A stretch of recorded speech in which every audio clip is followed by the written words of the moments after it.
오징어와 주꾸미 등 서민들이 즐겨 찾는 수산물의 가격이 크게 올랐습니다. 고속도로에서 구간 단속으로 적발되는 과속 건수가 크게 늘고 있습니다.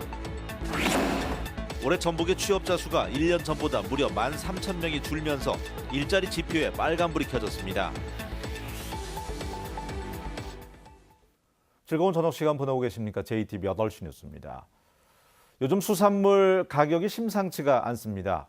이 수산물 어획고가 크게 줄면서 오징어의 경우 최고 2배가량 가격이 올라서 소비자들이 좀처럼 지갑을 열지 않고 있습니다. 나금동 기자입니다. 오징어를 들었다 놨다. 대형마트 수산 코너를 찾은 주부들의 손길이 멈칫거립니다. 요즘 오징어는 가격이 2배가량 올라 금징어라고도 불립니다. 한 마리에 한 2천 원을 살 것 같은데 두 마리에 한 2천 원이 넘어버리니까 차라리 고기를 사 먹는 게 더 나을 것 같은. 꽃게와 주꾸미 값도 평소보다 30%가량 올랐습니다. 껑충 뛴 수산물 가격은 음식점 주인도 부담스럽습니다. 가격을 너무 올리면 손님이 크게 줄어들기 때문입니다. 오늘은 좀 시세 금액이 좀 많이 올랐습니다. 그래갖고 원래 금액을 또 올려야 되는데 그러면 이제 손님들이 좀 찾기가 좀 부담스러울 수도 있고. 2007년 6,800여 톤이던 주꾸미 어획량은 지난달 3,400여 톤으로 절반가량 줄었습니다. 꽃게 어획량은 2013년 34,400여 톤에서 지난해 12,900여 톤으로 60% 가까이 급감했습니다. 중국 어선들의 싹쓸이 조업과 동해안 수온 상승 등이 주요 원인으로 꼽히고 있습니다. 11월 달 되면은 애들이 산란해갖고 많이 운반을 하게 되고 움직이는데 낚시하신 분들이 11월 달에 너무 많이 해버려요. 쭈꾸미를 많이 잡고 그리고 얘들이 부활하기 전에 잡기 때문에 그 물량이 엄청 줄고. 제철을 맞은 수산물 가격이 치솟으면서 서민들의 장바구니 물가도 덩달아 고공행진을 하고 있습니다. JTBC 뉴스 나금동입니다. 전북에는 3곳의 고속도로에서 구간 단속 카메라가 운영되고 있는데요. 최근 3년 동안 적발 건수가 47,000건이 넘고 있습니다. 구간 단속 원리를 제대로 알지 못하기 때문인 것으로 분석됩니다. 정원익 기자가 전합니다. 지난 2016년 2월부터 운영 중인 서해안고속도로 구간 단속 지역입니다. 석임제 나들목에서 동군산 나들목까지 9.8km 구간에서 단속이 이루어지고 있습니다. 전북에서 운영 중인 구간 단속 지역은 서해안을 포함해 대전 통영, 순천 완주 고속도로까지 모두 3곳. 그런데 이곳에서 단속에 적발되는 경우가 적지 않습니다. 최근 3년 동안에만 무려 47,000건이 넘습니다. 구간 단속 원리를 제대로 알지 못하기 때문인 것으로 보입니다. 구간 단속은 단속이 시작되는 첫 지점의 속도와 끝 지점의 속도를 기준으로 구간의 평균 속도를 계산해 과속 여부를 판정합니다. 이뿐만이 아닙니다. 시작 지점과 종료 지점의 속도까지 모두 3차례 단속이 이루어집니다. 구간 단속이 시작되는 지점과 끝나는 지점에 무인 카메라를 설치해서 시작 지점과 끝나는 종점 단속, 또 구간 평균 속도가 제한 속도 이상일 경우 등 3번 모두 단속이 가능합니다. 구간 단속은 과속 단속 카메라 앞에서만 속도를 줄였다가 카메라를 지나면 다시 과속하는 걸 막기 위해 점차 확대되고 있습니다. 규정 속도를 준수하는 것이 가장 중요하지만 단속 원리 역시 정확히 알아두는 게 필요합니다. JTBC 뉴스 정원익입니다. 올해 전북의 취업자 수는 1년 전보다 13,000명이 줄었습니다. 현대중공업 군산조선소의 가동 중단이 가장 큰 원인인데요. 한국 GM 사태까지 겹치면서 고용률 상승 전망은 당분간 불투명해 보입니다. 주혜인 기자가 보도합니다. 지난해 7월 현대중공업 군산조선소 가동이 중단되면서 60여 개 업체가 폐업하고 4천여 명이 일자리를 잃었습니다. 엎친 데 덮친 격으로 한국GM이 군산공장 폐쇄를 결정하면서 10,000명이 넘는 근로자들이 거리에 나앉을 위기에 놓였습니다. 그분들도 지금 연락을 해보면 솔직히 군산에 일자리가 거의 없습니다. 답답하고 뭐 많이 아프죠. 올해 3월 전북의 취업자는 90만 1천여 명으로 1년 전 같은 기간과 비교하면 13,000명이 줄었습니다. 산업별로 보면 음식 숙박업에서 11,000명, 서비스업은 5,000명이 감소했습니다. 조선소 가동 중단의 여파로 주변 상권이 무너진 겁니다. 작년 지금 2월부터 계속 중공업 영향으로 저희는 지금 고용은 계속 이제 하락하는 걸로 감소로 나오고 있거든요. 그래서 그 영향을 계속 받고 있고 앞으로는 이제 GM이 또 영향을 줄 것 같기도 합니다. 정부는 군산을 고용위기 지역으로 지정했지만 실직에 대한 근본적 대책은 아니기 때문에 전북 고용 지표에는 계속 먹구름이 낄 것으로 보입니다. JTB 뉴스 주혜인입니다. 환경부가 지정 폐기물이 불법 매립된 익산의 한 폐석산에 대해서 직접 복구하기로 했습니다. 이럴 경우 전라북도와 익산시가 전체 복구비 가운데 1,500억 원을 가까이 부담해야 합니다. 나중에 불법을 저지른 업체에게 복구 비용을 청구한다고는 하지만 받아낼 수 있을지가 의문입니다. 김진영 기자입니다. 100만 톤의 지정 폐기물이 불법 매립된 익산의 한 폐석사입니다. 환경부와 전라북도, 익산시는 오는 8월까지 불법을 저지른 업체들이 복구하지 않으면 직접 복구하기로 했습니다. 복구 비용은 2,900억 원으로 환경부가 절반을, 전라북도와 익산시가 나머지를 부담합니다. 결국 전라북도와 익산시는 1,500억 원 가량을 마련해 복구비로 우선 투입해야 합니다. 복구가 끝나면 불법 매립에 관여한 45개 업체에 청구할 방침입니다. 정부와 전라북도 시가 예산을 사전에 확보를 한 후에 대집행 수행 후 그 비용을 갖다가 복구비에 대해서 배출업체에 대해서 추징을 환수할 계획에 있습니다. 그러나 천문학적인 복구 비용을 회수할 수 있을지 의문입니다.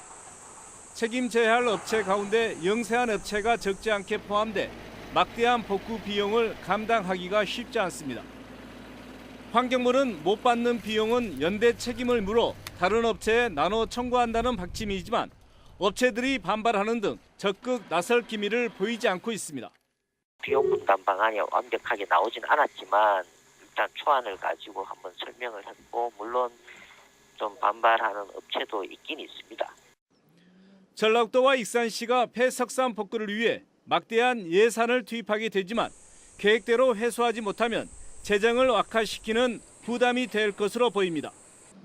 JTB 뉴스 김진영입니다. 남원 춘향제에 맞춰서 열리는 전국 춘향 선발 대회 본선 진출자가 확정됐습니다. 본선 대회는 다음 달 17일 남원 광안루원 특설 무대에서 열립니다. 권대성 기자입니다. 전통 무용과 전통 악기 연주, K-팝 댄스와 노래, 외국어까지 춘향이를 꿈꾸는 이들이 다채로운 재능과 끼를 선보입니다. 제가 한복 모델로 활동하면서 춘향 선발대회에 도전하게 됐는데요. 예선 심사에서 제가 가진 모든 것을 잘 보여주고 또 참가자들과 축제 분위기를 즐기면서 올해 춘향 선발대회 참가 신청자는 모두 500명. 어제와 오늘 이틀 동안 1, 2차 예선 심사를 통과한 30명이 본선 진출권을 거머쥐었습니다. 본선에서는 해외 동포 참가자까지 모두 32명이 경쟁하게 됩니다. 본선 대회는 다음 달 17일 남원 광안루원 특설 무대에서 진행됩니다. 자전거 동호인들이 힘차게 페달을 밟으며 40km의 대장정을 시작합니다. 전북 자전거 연맹이 주최한 연합 라이딩 대회가 부안군 변산면 일대에서 열렸습니다. 주최 측은 이번 대회로 새만금과 그 주변이 자전거 타기 좋은 곳으로 알려질 것으로 기대했습니다. 전주에서는 제17회 전라북도 고교 오비 연합 축구대회가 열렸습니다.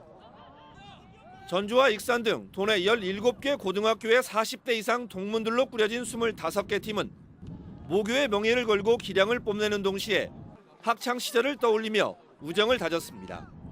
JTB 뉴스 권대성입니다.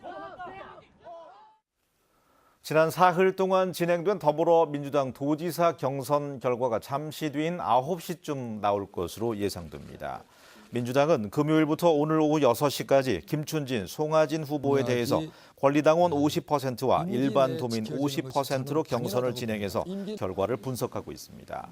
민주당은 경선 결과가 나온 뒤에 48시간 이의 신청을 받아 검토하는 만큼 최종 후보가 확정되는 것은 최고위원회와 당무위원회를 거치는 이번 주말쯤이 될 것으로 보고 있습니다. 기자회견 때 말한 2030. 더불어민주당 전북도당의 시장 군수 공천 작업이 막판까지 진통을 겪고 있습니다.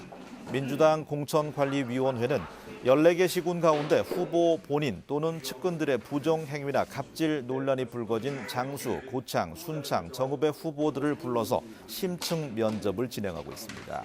민주당은 오늘 안에 문제 지역의 경선 대상자를 확정한다는 계획이지만 해당 후보들의 포함 여부를 놓고 갑론을박이 이어지는 것으로 알려졌습니다. 또 전주시장 선거는 이현웅 후보가 상대 후보에 대한 재검증과 일정 연기 등을 요구하며 경선 등록을 하지 않은 상황이어서 중앙당의 최종 판단이 나올 때까지는 결론이 나지 않을 것으로 보입니다. 더불어민주당에 이어서 민주평화당과 바른미래당도 공천 절차를 본격화하고 있습니다. 평화당은 1차 공천 신청을 마감한 결과 정헌율 익산시장 등 단체장 후보 12명과 도의원 후보 15명, 기초의원 후보 44명이 접수함에 따라서 오는 18일 면접을 실시하고 신청자가 없는 지역은 추가로 공모할 계획이라고 밝혔습니다. 바른미래당도 송영남 전북대 교수를 위원장으로 모두 11명으로 구성된 공천관리위원회를 구성하고 본격적인 공천 작업에 나서기로 했습니다. 전라북도가 다음 달 말까지 농어촌 주택 283채를 대상으로 개량 융자금 지원 신청을 추가로 받습니다. 융자금 신청은 농어촌 주민은 물론 귀농, 귀촌자도 가능하고 신축은 최대 2억 원, 증축은 1억 원까지 연 2% 금리로 융자됩니다. 전라북도는 주거 전용 면적 100제곱미터까지는 취득세와 5년간 재산세를 면제하는 혜택도 줍니다. 도내 교사들이 교권 보호를 위한 모임을 결성하고 관련 정책을 수립할 것을 요구하고 나섰습니다. 현직 교사 300여 명이 참여한 전북 교사 인권 보장을 위한 모임은 온라인상에서 교권 침해 사례를 공유하고 교육감 선거 출마자들에게 교권 보장을 위한 공약 보완과 초청 토론회 등을 통해서 교권을 선거 이슈화하기로 했습니다. 이 모임은 교육감 예비 후보들의 교권 관련 공약을 분석한 결과 선언적 구호에 그치거나 애매모호한 내용이 많았다며 교권 관련 요구안을 만들어 제안키로 했습니다. 새만금 유역의 수질을 개선하기 위해서 올해 전주와 군산, 익산 등 7개 시군에 1,920억 원이 투입됩니다. 사업별로는 하수관로 84km 확충에 729억 원을 투입하고 농어촌 마을 하수도 정비에 299억 원 등을 사용합니다. 그동안 새만금 유역의 수질을 개선하기 위한 투자가 이루어지면서 전북의 하수도 보급률은 2010년 81%에서 2016년 89.4%로 높아졌습니다. 날씨입니다. 오늘 황사의 영향으로 남원 등에서는 미세먼지 경보가 내려졌습니다. 밤에도 미세먼지가 심한 곳이 있겠습니다. 내일은 오전에 미세먼지 농도가 일시 나쁨 수준을 보이겠고 대체로 맑겠습니다. 아침 최저 기온은 0도에서 4도, 낮 최고 기온은 15도에서 18도로 평년보다 조금 낮겠습니다. 내륙에서는 서리가 내리는 곳도 있고 바람이 조금 강해서 체감 온도는 더 낮겠습니다. 모레부터는 평년 기온을 회복하겠고 당분간 비 소식은 없겠습니다.